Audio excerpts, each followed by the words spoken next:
మట్టి లేకుండా, క్లాత్ లేకుండా జస్ట్ పిండి జల్లెడలో పెసర మైక్రోగ్రెయిన్స్‌ని గ్రో చేయొచ్చు. మొదటిగా పెసర్లు సోక్ చేసి డైరెక్ట్‌గా పిండి జల్లెడలో స్ప్రెడ్ చేశాను. కింద బౌల్‌లో కొంచెం వాటర్ పెడితే రూట్స్ దగ్గర మాయిశ్చర్ ఉంటుంది. డైలీ వాటర్‌ని మార్చాలి. ఫ్రెష్ వాటర్ వల్ల స్మెల్ రాదు. చూసారు కదా ఫ్రెండ్స్, ఇది ఆఫ్టర్ 4 డేస్ మైక్రోగ్రీన్స్ క్లీన్‌గా గ్రో అవుతాయి.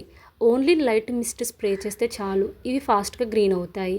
తర్వాత ఈ విధంగా వచ్చిన తర్వాత మనం కొంచెం ఎండ తగిలే ప్లేస్లో పెడితే సరిపోతుంది.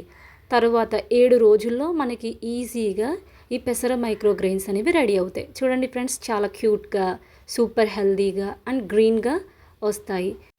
ఇలా జెంటిల్గా కట్ చేసి నేను ఈ మైక్రోగ్రెయిన్స్ని పప్పులో యాడ్ చేశాను. టేస్ట్ సూపర్, హెల్త్ కూడా డబుల్. మీ ఇంట్లో కూడా ట్రై చేసి చూడండి. నచ్చితే లైక్ చేయండి, షేర్ చేయండి, సబ్స్క్రైబ్ చేయండి. Thank you for watching this video.